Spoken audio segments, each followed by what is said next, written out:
Hey, how's it going? I'm Christopher, the Bronze Age nerd, and welcome to another episode of Bronze Buys. This is the show where I go over all the pickups from the last week that I've made in comic books and share them with you, talk a little bit about why I picked some of them up, and just give you a chance to check out my comics, and hopefully down below in the comments, you'll share what you picked up this week too. I'm always interested in seeing what you guys are grabbing. I went to an antique store with my wife. It was really cool. She was helping me hunt for some comics. She actually found a stash of comics kind of like hidden in this antique store that I didn't see. I found a couple other ones, but she found these, which are really cool. First thing she found, which really surprised me because I don't think I've ever actually seen this in the wild, is Batman Son of the Demon. And it's not in fantastic shape, but it's in pretty good condition. Considering this is more, you can see some of the spine stresses, but they're not really color breaking. I don't think you could really press them out. But this is, pretty cool comic. This is the first Damian Wayne, as a retcon, basically. I've been going after some Damian Wayne stuff because I think he's a character that's going to be around for a long time. So that was really cool. I never expected to find that, and I got a really good price on it. I barely paid more than cover price for this thing. Next up, another comic that I haven't seen in the wild, at least not since the 90s. And that is the Marvel Illustrated swimsuit issue with She-Hulk on the cover. Pretty cool. I just digging through this thing is just a lot of nostalgia for some wacky 90s style art. And then finally, this comic was just in terrible shape. I still grabbed it because it was only a couple dollars, but this is Daredevil 197. It's the first appearance of Yuriko, who becomes Lady Deathstrike. Those aren't necessarily big keys, but her books have kind of been heating up. Okay, so we switched over to the familiar comic book format. First up, let's go over a special shipment I got from Comics Elite. I say special because it wasn't an FOC order like I normally do. This was more of a, they just had a few issues up on the site and I wanted to order them specifically. They did a restock on this cover, which is Miles Morales 25. This is the start of the Spider Miles clone saga, basically. And this is the Virgin in Yak Lee cover. I was able to grab one of this that they had done a restock on. I think they'd sold out maybe from the original allotment, something like that. And you might remember me saying that I went really big on Miracle Molly. This is no exception. This is the 1 in 25 Federici variant, the design variant. And this is the one that I went big on. This is the 1 in 50. This is the Art Germ cover too, which is just a smoking hot foil cover, wraparound foil cover. Show a little bit of the foilness off. It doesn't really pick up on camera all that great, but just a really cool foil cover. So this one, probably going to do a pre-screen submission on this. See if maybe we get lucky and get a 9.8. So real fast story about this one. This is kind of a fun, cool one. This is from a guy named Jason, and I'll put up some of his contact information on the screen as well. Anyways, in the big town that's sort of near-ish to me, there was a listing for a comic book store that I'd seen a couple times, and it really weirded me out because it was in a residential neighborhood. Didn't seem right. I thought maybe it was just somebody operating a business from, their house, basically. And my wife was like, hey, what do we call him? And I said, sure, yeah, give him a call. So she called up the guy, Jason. Turned out to be a super nice, super awesome guy. And basically Jason is a vendor. He goes around to shows throughout the Northwest and, sets up a booth. He's a vendor. So basically I caught him a couple days before he was heading out to a show. So he had kind of his stuff, mostly prepped and ready to go for that show. And I basically got to go in his garage and look through anything. He was extremely nice and accommodating. He let me look as long as I wanted. I tried to be respectful of his time, but he had a bunch of really cool stuff. So I picked up some stuff, made some really good deals with him, and was really happy with what I grabbed. It was a great relationship to build. In fact, that will come back into the story a little bit later here, so keep that in mind. But first up on this particular grab, I got this copy of Alpha Flight #1, and this is another Alpha Flight that I grabbed my second copy of. Every time I see this cover, I am so excited. This is one of my favorite comic book covers of all time. I love this Aurora cover. Just John Byrne goodness, the geometric design. This is a cool scene that's actually in the comic book too. He had this in a long box, and I was transported back to my teenage years in a comic book shop. This cover obviously caught my eye back then. I never picked it up back then, even though I did pick up some stuff like this, like some of the Lady Death stuff and all that kind of cool, sexy art. You guys know I'm a fan of that stuff. But this is a great Linsner cover. This is, basically where Linsner became Linsner. It's he's a huge name in art now, and Dawn is where he got that start. And This is just a fantastic comic, so I was really happy to pick this one up and kind of, you know, just have that cool piece of art in my collection now. This is another one where this is a second copy for me, and I was stoked to add this to my collection. Now I have one that I can kind of keep in my collection and one that I can speculate on and sell later on when this title starts to accumulate a little bit in value. And the reason why I might do that is because this is the first solo Deadpool. You know, you think about how New Mutants 98 is doing, and it's no surprise that the solo title started to pick up a little bit of steam. This was still a heavily printed comic, and I think the market isn't really super hot on it, but this one's in really good condition. It might actually be in better condition than my other copy, so that's a bonus. So strangely enough, just as all things in the comic market are starting to kind of pick up here and there, Gen 13 has started to pick up. So this is actually my third copy of Deathmate Black, which is the first appearance of Gen 13. This isn't necessarily the Gen 13 key that a lot of people go after. However, I think that could shift. I mean, it is the first appearance of Gen 13. A lot of people go after the first miniseries comic, Gen 13 number 1, volume 1, and that makes a lot of sense, but really this is the first appearance. So it makes total sense that eventually this comic could rise in value. And I was really stoked to see that he had this copy of Far Sector number 1. This is the variant cover. This isn't the later printing number 1 that a lot of people are super excited about. I don't have a copy of that. I just have a copy of the A cover and now this variant. So this is the Halloween reprint special for Ultimate Fallout number 4. He had 2 copies of these. I grabbed the better looking of the 2.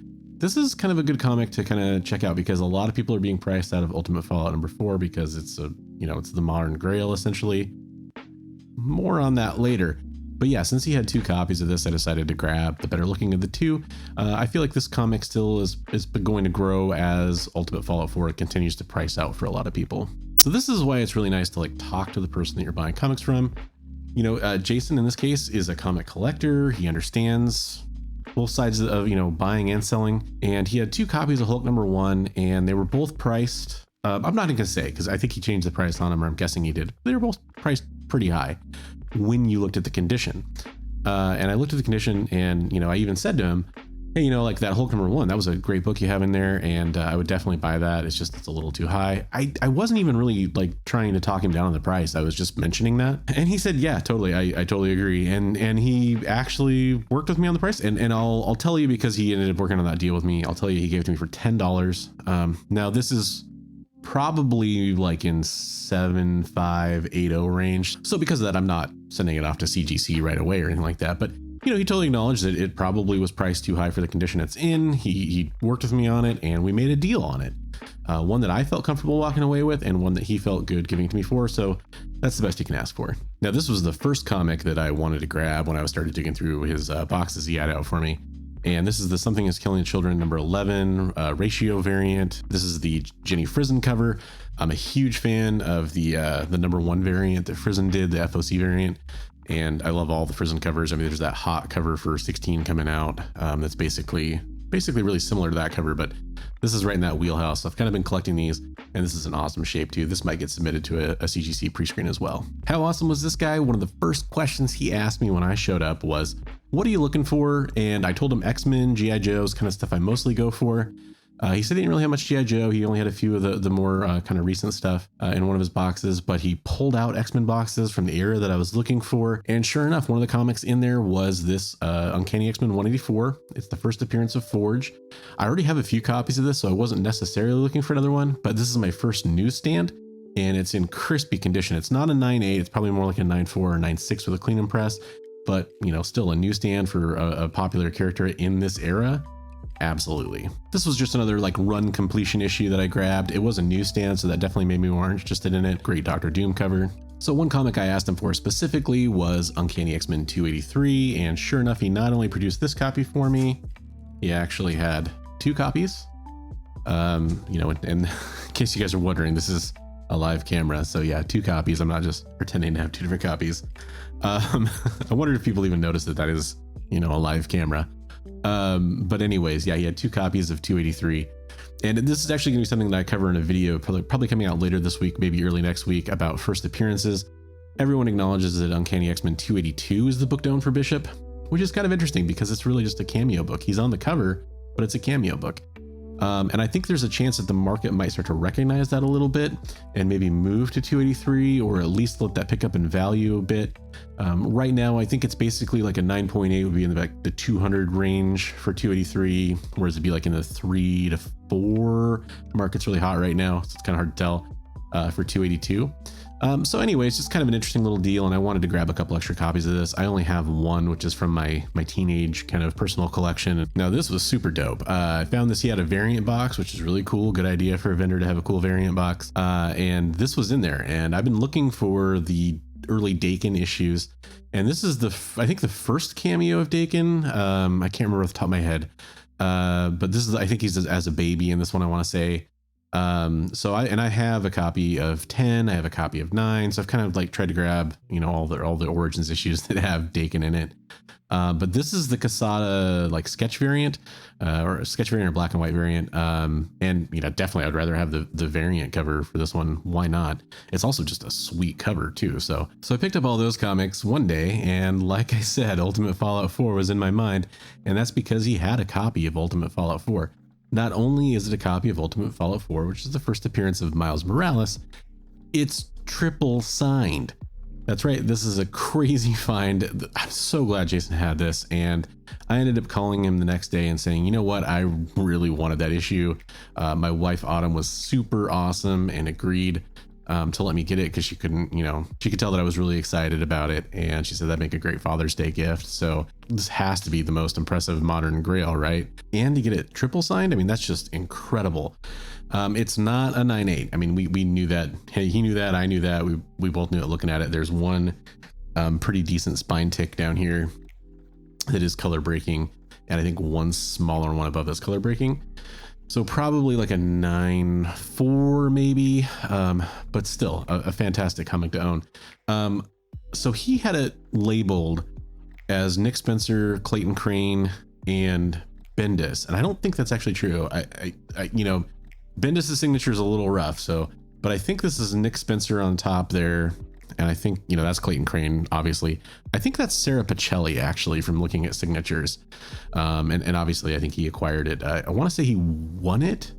I'm trying to remember if that's correct or not. I might put a correction below if I remember. But anyways, he was super awesome. He held this over the weekend for me because, like I said, he was going to that show and let me come pick it up. I had to do an important errand in town. This is actually today that I got this morning. And yeah, just a fantastic deal. I'm going to be getting this thing cleaned and pressed, and I'm going to get it submitted to CBCS for signature verification and see what kind of grade we get. Like I said, I'm probably guessing like a 9.4, but with the triple signature there, I feel really good about this one. And, you know, full disclosure, and Jason's probably watching, and you know, just, hey, this is how it goes. I think he probably knows this. I'm looking to flip this book down the road. Probably not immediately, but you know, at the right time, I'm definitely going to sell this book, because this is one of those books that gets you a chance to get closer to like some of the keys that I'm looking for, like an X-Men #1 or a giant size X-Men #1. And hopefully I can find somebody at home for this that really wants it, and really just want to take an extra second to really thank Jason for all that. And if you guys happen to be able to contact him, you know, he has an Instagram, different ways to contact him are going to be on the screen. Definitely check it out. He's an awesome guy. He was completely fair with me, level with me, communicated with me, showed me everything, was very hospitable. I can't say enough nice things. Thank you again, Jason. I was super lucky to snag this from Economics and Comics. I grabbed this as soon as it went on his web store. This is the 5th print secret variant, the Lee Harvey Oswald cover. And this thing already had shot up the day it came out. So I paid a little bit extra for it, but I'm pretty sure that I'll be able to sell it fresher down the road. I think this is in really good shape, so really excited to see what happens with this one. So speaking of Economics and Comics, a while back he had his May the 4th cover, and it's a super hot Star Wars cosplay cover with some sexy lightsaber action. And so before that dropped, I knew it was ultra limited, and I really wanted to grab a set. So before it dropped on Economics and Comics, Piper Rudick actually had it up on her site. I noticed that the day before it was going to go live on May 3rd. I noticed it and went and snagged a set from her because she had the signature option as well. But I also got a set from Billy over at Economics and Comics. And then I also grabbed this because I love this cover. And I think there's a potential that this could ever be adapted someday. But this is Mindhunter #1. Now, the funny thing is, This isn't the actual version I ordered. I ordered it's kind of a black and white variant with like a couple color splashes. Like I think her glasses are colored, and part of the pink up here in the cosmos or the skyline or whatever are colored as well. So it's mostly a black and white cover, because I already had this version, although now I have it signed. I contacted Piper literally within the hour. She got back to me and said, I'm sending you the correct comic. Just super great customer service, and she's just an awesome artist. So definitely go check her out and support her. But this is that May the 4th set that I got. So this is the trade cover, again, signed by Piper, which is really cool, and the Virgin variant. Now, guys, you know I usually do a booty cover of the week, and I will do one this week. I could cheat and make this the entry, but it already was on a previous episode because I already picked up the set. So I'm not going to cheat. I'll give you a different cover, but just know in my heart this is the booty cover of the week. Holy cow, that was a beastly bronze buys with some just amazing pickups and some awesome stuff. Big week, pretty busy. I was doing a lot of running around this week for some other reasons, and you know, that afforded me some time to actually go out and buy some comics at some places. Made some cool connections, just some really neat stuff. But I really want to hear about what you picked up. So in the comments down below, let me know what you grabbed this week, what some of your big scores were. Just kind of, you know, let me know what you were excited about and what you've enjoyed reading and what you've enjoyed speculating on. Also, I am super close, just a few subscribers away from 400 subscribers, which is fantastic. I really want to thank everybody that's been watching my channel as it grows. I've had a lot of positive feedback about some of the changes I've made. That's amazing. But as I just get really close to that 400 mark, once I hit that mark, I'm going to make my 500 subscriber giveaway video. And basically I'll detail the giveaways I'm going to be featuring in that contest. So if you do want to spread the word a little bit and get people to subscribe to the channel, that does mean you get the prizes faster. Just saying. I don't really ask people to subscribe to this channel normally, but I would like to hit that 500 mark because it's the biggest landmark on the way to 1,000, which is my big goal. So that's one way you can support the channel. Another way you can support me is by donating to my Ko-fi. If you donate to my Ko-fi, I will use that money to help improve my channel. This means things like better lighting, better sound, better content. Any way that I can use that money to help improve my channel, I will. And for the people that have donated to my Ko-fi, I really appreciate you. Thank you very much. So thanks once again for watching this episode of Bronze Buys. Next week, I'll be back with another one. And I just want to remind you, as always, hey, hey, hey, hey. Read comics every day.